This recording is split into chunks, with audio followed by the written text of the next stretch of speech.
If you feel like you're always explaining yourself, always justifying, always trying to make them understand, pay attention, because that's not communication, it's a game, and you only lose when you agree to play.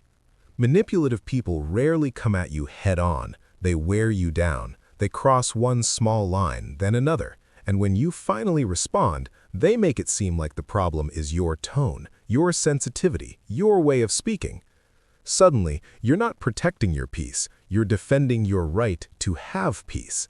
And the reason so many people don't set boundaries isn't a lack of courage, it's fear of losing someone. But there's an uncomfortable truth. The people who leave when you start respecting yourself often didn't love you. They loved access. They loved your availability. They loved the version of you that would bend to keep everything fine. Today, I'm going to show you 5 boundaries that completely change this game. Simple, usable boundaries that make control attempts obvious in the moment. And the 5th is the hardest because it demands one thing manipulators don't expect from you, that you choose yourself, even if it costs you presence, approval, and comfort. Boundary 1. You don't explain yourself more than once. There's a difference between clarity and over-explaining. Clarity is respect. Over-explaining is surrender. When you explain something once, you're being direct. When you explain it a second time, you're being generous. When you explain it a third time, you're being managed. Manipulators feed on confusion. They pretend they didn't understand. They ask the same question in a slightly different way. They pick at your wording. They act like your boundary is a debate topic. And you think, if I just say it better, they'll finally accept it. They understood the first time, they just didn't like the answer. So your rule is simple. State it once, clearly, calmly, then stop. No, I'm not available for that. Pause. I'm not comfortable with that. Pause. That doesn't work for me. Pause. The pause is important because it removes the opening they're looking for. They want you to keep talking until you accidentally weaken your own boundary. They want you to add excuses they can attack. They want you to turn a decision into a negotiation. Epictetus had a line that fits perfectly here. If you want to be free, stop giving other people the power to decide what you should do. Every extra explanation is a small handover of that power.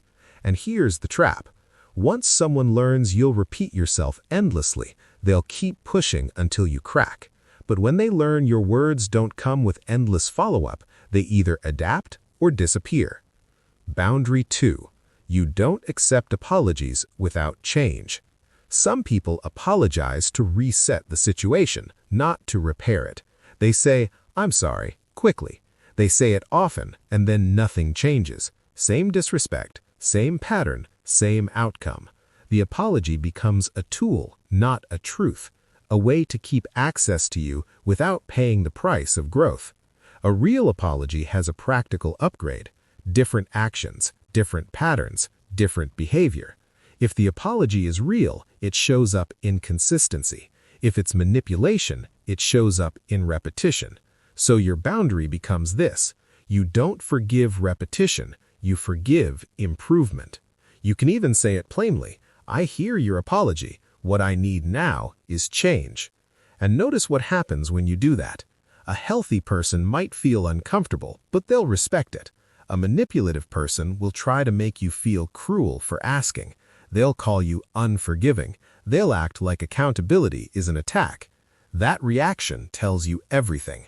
Marcus Aurelius reminded himself not to be impressed by words without character. Don't be moved by the performance. Watch the pattern. The pattern is the person. Boundary 3. You don't react immediately. Manipulators have one favorite weapon: urgency.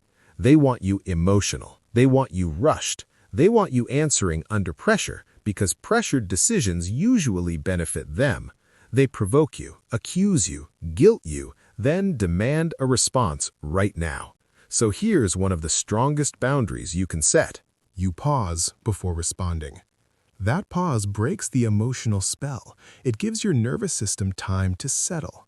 It gives your mind time to see what's happening. It turns their pressure into something you can observe instead of something you must obey. Your line can be simple. I'll get back to you. It's calm, it's neutral, and it removes their control instantly. If they respect you, they'll accept it. If they're trying to control you, they'll punish the pause. They'll push harder. They'll say, "Why are you making this a big deal?" They'll try to force immediacy. But the Stoics were clear about this. You don't have to attend every emotional emergency someone creates. You always have the right to choose your response. And right here, if this is the kind of content that helps you protect your peace, subscribe to DVT Lucas Offigal, not because you need more videos, but because you'll build the habit of guarding your inner calm and growing in maturity one day at a time. Boundary 4. You don't reward bad behavior with more effort.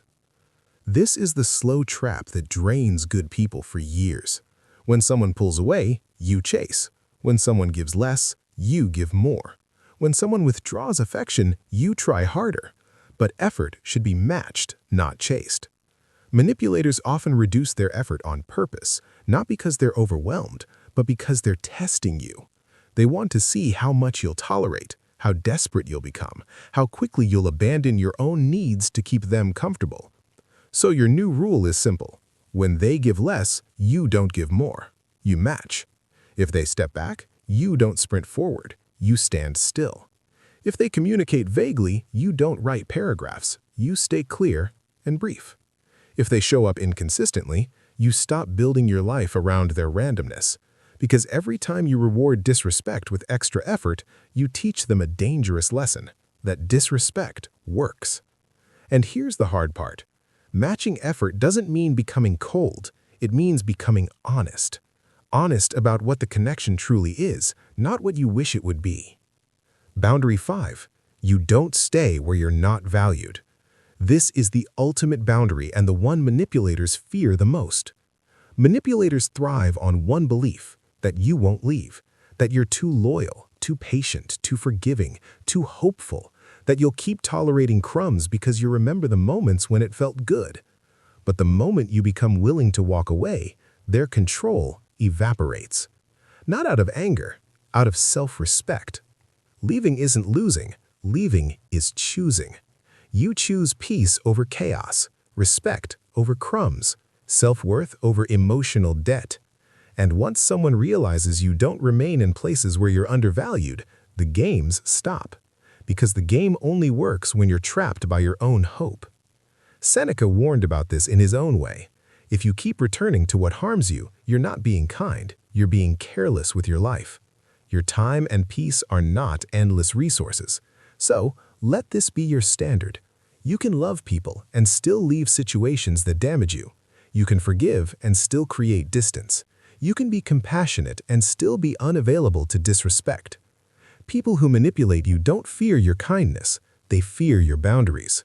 Kindness without boundaries becomes a weakness, but kindness with boundaries becomes strength.